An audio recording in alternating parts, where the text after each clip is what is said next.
ما لاحظتوش مؤخرا ولينا كنشوفوا بزاف في السوشيال ميديا الناس كيروجوا المنصات ديال القمر بحال هادي ولا هادي، والناس اللي يلا بادي يلا كيكتشف الحياة ديالو كيصحاب ليه باللي بصح يقدر يدير فلوس وداكشي راه منه. ولا واحد مول الباشا خلتو عليه هاد خونا هذا. لا لا لا لا لا لا لا ولا سأسكت قليلا ولا سأسكت قليلا تقديما واحتراما لك. جي عندي شربك القهوة. هاد الفيديو حاول نقسم الالعاب القبر مجموعة ديال الانواع، وغادي نحاولوا نناقشوا كل وحده فيهم نشوفوا واش ممكن بصح تربح ولا شحال هما كيربحوا، ولا مول الباش ولا الكازينو كيربح على دارك.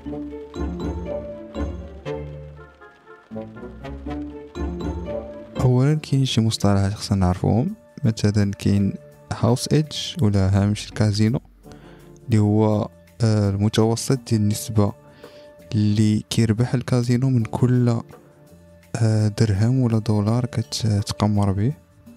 كاين RTP اللي هو عائدات اللاعب، اللي هو النسبة اللي كتربح على المدى البعيد، اللي هو 100% ناقص الهاوس ايدج اللي شلنا قبيله، اللي هو اللي غنتسناوك ممكن تي بصح كتربح، خصك تربح اكثر من 100%. ولكن الحقيقة هو ان جميع الالعاب تقريبا بخصوصا اللي كتعتمد على الحظ 100% كتكون اقل من 100%. الى بغى الكازينو يكمل معاك فراه خصو ضروري يكون رابح، وبالضروري يكون رابح على المدى البعيد. كاين واحد المصطلحات اخرين بحال التباين لا فاريونس اللي هو شحال كيتبدل الربح ديالك ولا الرصيد ديالك من جلسة لاخرى، ولا مؤشر التقلب اللي هو volatility index.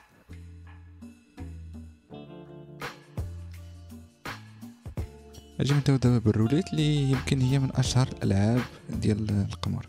غناخدو بالضبط النسخه الكلاسيكيه اللي فيها 0-1. بالمناسبه النسخه اللي فيها جوج ديال الاصفار كتزيد الهاوس ايدج اللي هو هامش الربح من 2.7% ديال النسخه اللي فيها 0-1 الى 5.26% اللي هي ديال النسخه اللي فيها جوج اصفار. يعني هي ما بين القوالب اللي كيخدموا باش يزيدوا هامش الربح ديال الكازينو.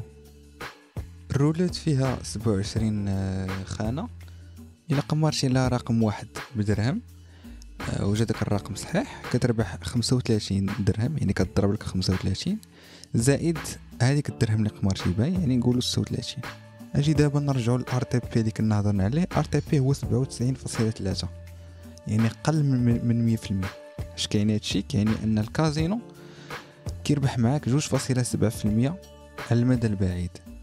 ممكن نديرو واحد السيمولاسيون، غنعطيو بيسي يلعب 100,000 سبين، 100,000 تقميرة، كل مرة كيقمر بدرهم على شي رقم. هاد 100,000 سبين اللي غيكون حط 100,000 درهم خسر 2800 درهم في المجموع. طبيعة الحال التقمار كيكون عشوائي الياتوار. عطيناه يلعب 200,000 سبين اللي هي غيميزي ب 200,000 درهم في كل طرح، خسر 5,920 درهم. إلا جينا نحسبوا البورسنتاج اللي هو الهاوس ايدج اللي خسر غادي نلقاو قريب من 2.7%. تقدر تقول لي كاين استراتيجيات اخرين بحال مثلا تقمر على حمار ولا كحل ولا عدد زوجي ولا فردي ولا الاعمده الى اخره. في الحقيقه هادشي كيغير غير لا فاريونس، ولكن اللي هو التباين اللي كنا شفنا، ولكن نسبه الهاوس ايدج والار تي بي كتبقى ثابته. يعني من هادشي نقدر نقولوا باللي التقمار بطريقه عشوائيه بالزهر 100% خاسر الا كنتي مبلي بالرولات ولا كنتي كتقمر المدى البعيد. بالحق كاين واحد خونا سميتو غونزالو غارسيا بيلباو، كان واحد الخلل في العجله ديال الروليت ديال كازينو ديال مونتي كارلو اللي مشهور. بسبب داك الخلل كانوا شي ارقام كيتعاودوا بشكل متكرر اللي بسببه قدر يربح 1,000,000 اورو. طبيعة الحال الكازينو عاقب البلان وقدروا يقادوا الدوران ديال العجله ديال الروليت ورجعوا لما هو عشوائي 100% تقريبا. هاد القصه اخرى في 2004 في ريدز كلوب بلندن قدروا انهم يخدموا الليزر والتليفون باش يقدروا يحسبوا تقريبا الكره فين غادي تطيح، وقدروا يربحوا ما يقارب 1.2 مليون جنيه استرليني.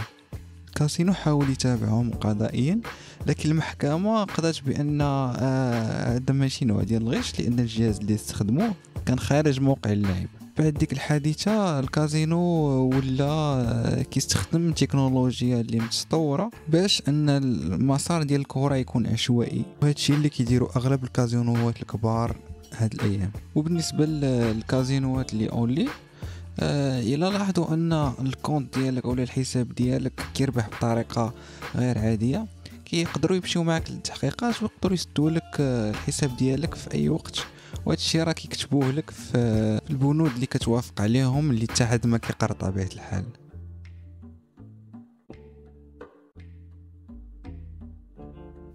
من اشهر اللعاب ديال القمر كاينه البلاك جاك، اللي الهدف ديالها باختصار تجمع في اليد ديالك قيمه اقرب ل 21 من اليد ديال الموزع او الديلر اللي كيفرخ الكارطه بلا ما تفوت 21.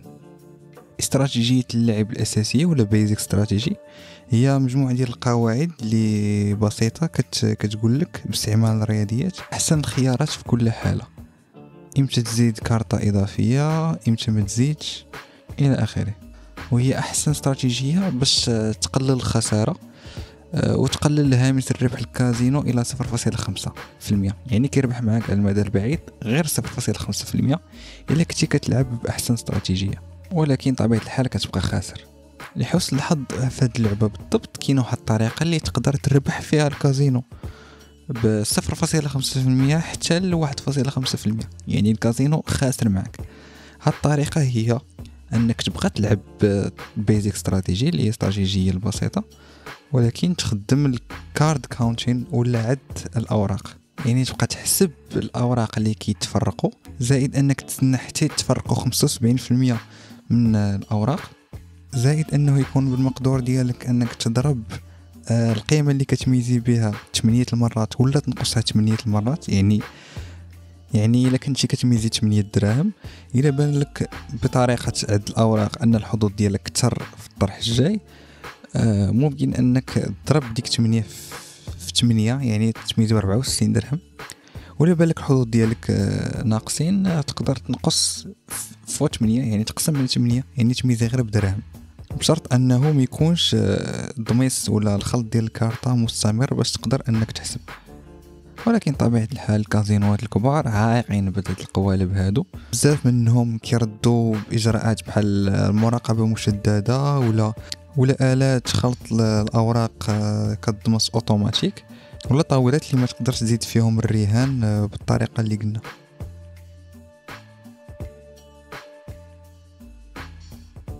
بالنسبه للسلوتس هما ماكينات اوتوماتيكيه كتميزي بواحد القيمه معينه، كيكون واحد الاعمده اللي كيدوروا، والهدف هو انك تحاول تجيب تركيبات معينه ولا كومبينيزون ولا كونيكتس. نرجعوا للهاوس ايدج ديالنا ولا هامش الكازينو.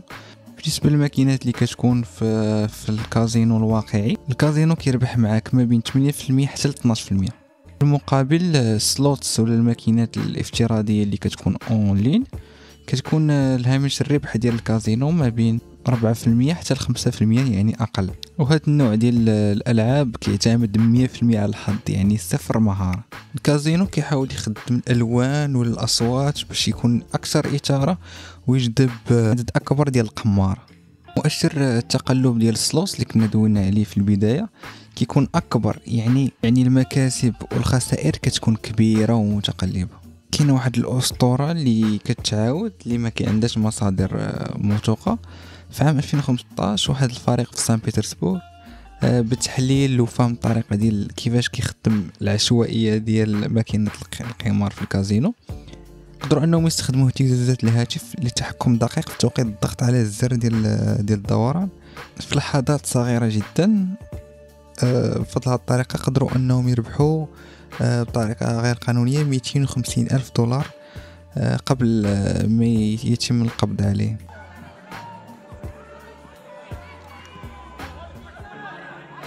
بالنسبه للرهانات ديال الرياضات، فالهاوس ايدج ولا هامش الكازينو حوالي 4.5%، يعني في كل 110 درهم كتخسر 10 دراهم.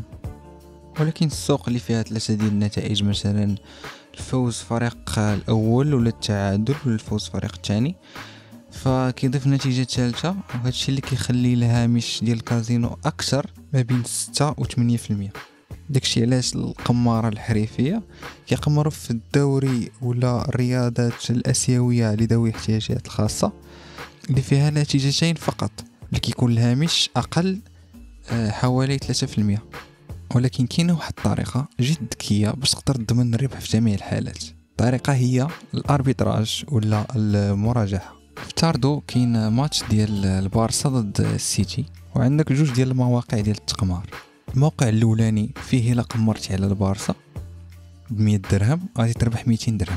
السيت الثاني فيه اذا قمرتي ان السيتي اللي غتربح ب100 درهم غتربح 350 درهم. كان المجموع العكسي ديال الاحتمالات اقل من واحد، فراه يمكن نطبقوا المراجعه. في هذه الحاله عندنا 0.78 الى اخره. نختاروا مثلا بغينا نقمروا ب1000 درهم، غنحسبوا الرهانات في كل موقع باش نضمنوا الربح بالتساوي على الطريقه هذه، باش غنعرفوا شحال غنقسموا ديك 1000 درهم ما بين البارسا والسيتي. من بعد غنحسبوا الربح في كل حاله، القاو باللي اذا ربحات البارسا وحنا مقمرين ب 1000 درهم غنربحوا 272 درهم، ونفس الشيء الا ربحت السيتي، وفي هذه الحاله الربح مضمون 100%.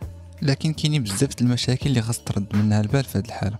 مثلا من بعد ما انك درتي الحساب باش تعرف كيفاش تفرق هذيك 1000 درهم ديالك واش عندك هامش الربح في جميع الحالات، يقدر في ما بين ثانيه لجوج ثواني السيت يبدل النسبه ديال الترجيح ديال كل فريق، وبالتالي يخسر لك الحساب. زيد عليها في بعض الحالات كيخصك ميز كبير باش انك يكون عندك واحد الهامش الربح، وبعض المواقع كيحاولوا انهم يوضعوا حد ديال الميز باش انك ما تخدمش هذه الطريقه. بعض المواقع اللي كيشكوا من خلال اتباع المعطيات ديالك انه يقوموا بايقاف ولا اغلاق الحساب ديالك. من ناحيه اخرى الا بغيتي تكون سريع في استغلال الفرص خاص يكون عندك الفلوس واجدين في كل حساب، وبالتالي خاصك دير حساب حتى القيمه الاقتطاع باش انك تخرج الفلوس. وبعض الحالات قيمه الاقتطاع كتقدر انها تلغي الربح بشكل تام. الحقيقه المواقع ديال الرهانات كيستخدموا نماذج ديال الذكاء الصناعي اللي كتعتمد على احصائيات ديال المباراه واداء اللاعبين الى اخره، وفوق ذلك كيزيدوا هامش الربح باش يضمنوا الربح دائما.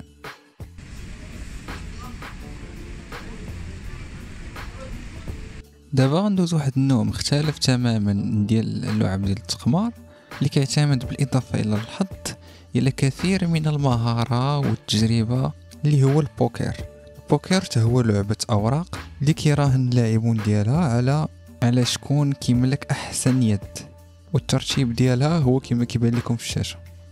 الكازينو كياخذ نسبه صغيره من الرهانات كتسمى الراك، وغالبا كتكون حوالي 5% من قيمة كل يد، وهي على شكل رسوم الخدمة.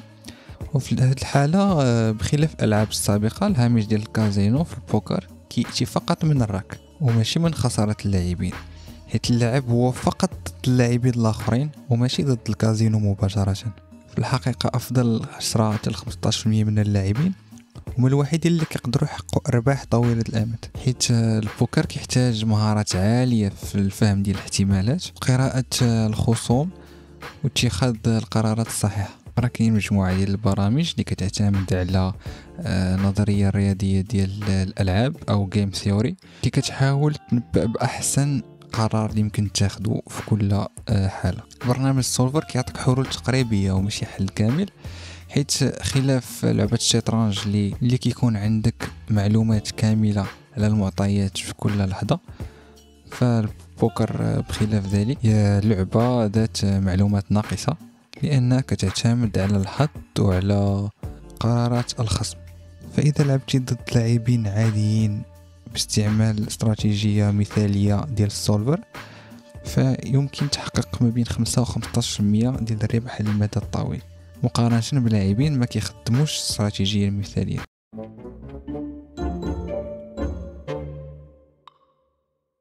اجي دابا نرجعو خونا مول الباش ونحاولوا نحسبوا هامش الكازينو في هذا الحال اللي هو مول الباش، وشحال النسبة ديال انك طيح هذيك الدرهم بالضبط داخل الدائرة. الباش اللي حاطو فيه 18 في 15 ديال الدوائر اللي هي 270 دائرة، كل دائرة فيها رقم ما بين 0 و 11 اللي كتضرب فيه الدرهم اللي لحتيها. غادي نحسبوا شحال كاين من 0 شحال كاين من 1 شحال كاين من 2 الى اخره حتى ل 11 في هاد الباش.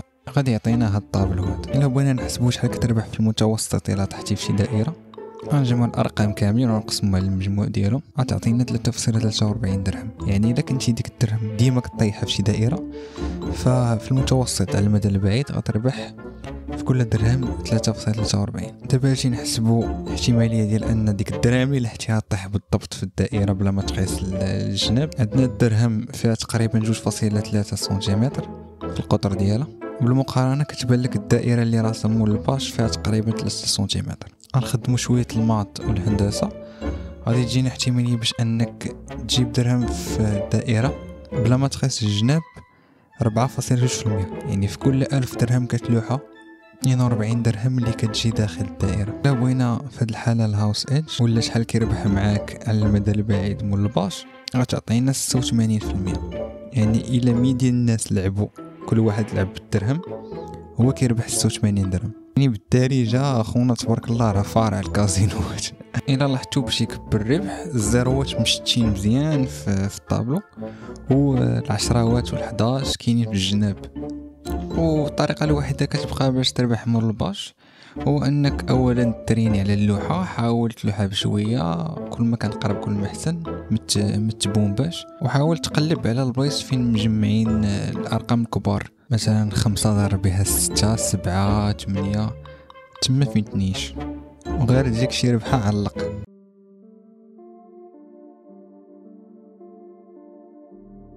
واحد القصة واقعية من كتاب ديال قوة العادة ديال تشارلز دوينغ اللي كيدرس فيه كيفاش العادات كتكون، اللي منها عادة ديال الإدمان.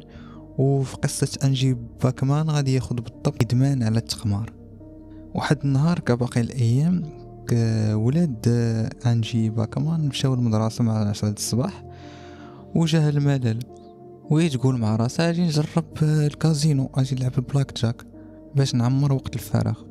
بالإضافة إلى الدوبامين اللي كيفرز الدماغ مع الادرينالين والحماس ديال الربح، كاين مكافآت أخرى بسيطة اللي كتعاون على الإدمان، بحال مثلا كيقدموا للزبناء الأوفياء ديالهم في هذاك الكازينو بالضبط مجموعة ديال لي كوكتيل فابور كمكافأة ديال الحضور ديالك والمشاركة.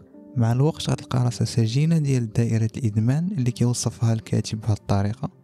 بعد 4 سنوات الديون غادي تتراكم عليها، غتوصل لقيمة 500,000 دولار من بعد رفعت أنجي باكمان الدعوة على الكازينو وقالت باللي هي عادة اللي ما عندهاش اختيار فيها.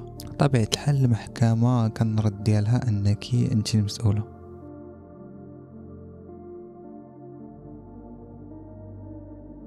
من أشهر الحيل اللي كيقول بك بها دماغك باش أنك تولي مبلي بالتقبار كاين تأثير ديال النيرمس إفكت ولا تأثير ديال قرب الربح.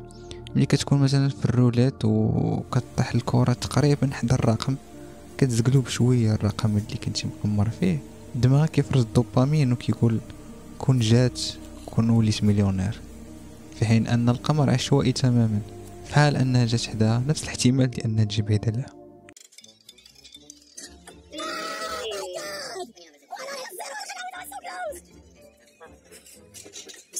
So close. مغالطة الثانية هي مغالطة المقامر ولا مغالطة القمار The Gambler's Fallacy.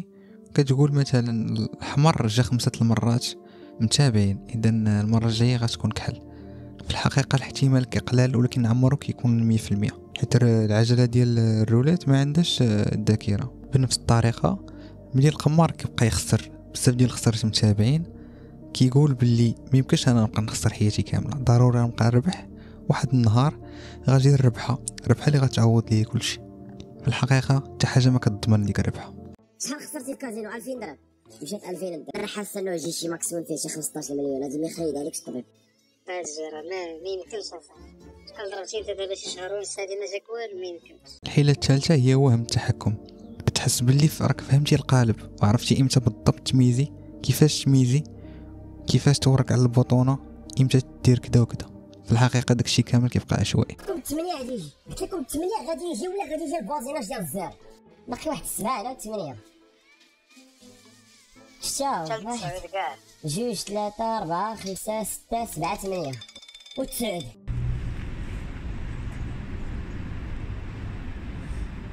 شركات فحال هادي كيغريو المؤثرين ولا المروجين بشكل عام بعروض كتختلف من واحد لآخر. مثلا المتابعين اللي قدرتي تدخل كتربح من بين 15 إلى 40% من كل ما يخسره المتابعون ديالك مدى الحياة، بالإضافة إلى 8 ديال الدولارات تقريبا عند كل إيداع اللي هو الديبوزيت. بالنسبة للسبونسور أو الإشارات اللي كيقوم بها بعض الانفلونسر ولا اليوتيوبر يقدروا يربحوا ما بين 1000 إلى 10,000 درهم أو أكثر للفيديو الواحد. أما العقود ديال القمصان الكبرى فراه كتكون ملايين. بالنسبة لهاد المنصة الأخرى اللي تشهرت مؤخرا قدرت تحقق 2.6 مليار دولار في سنة واحدة.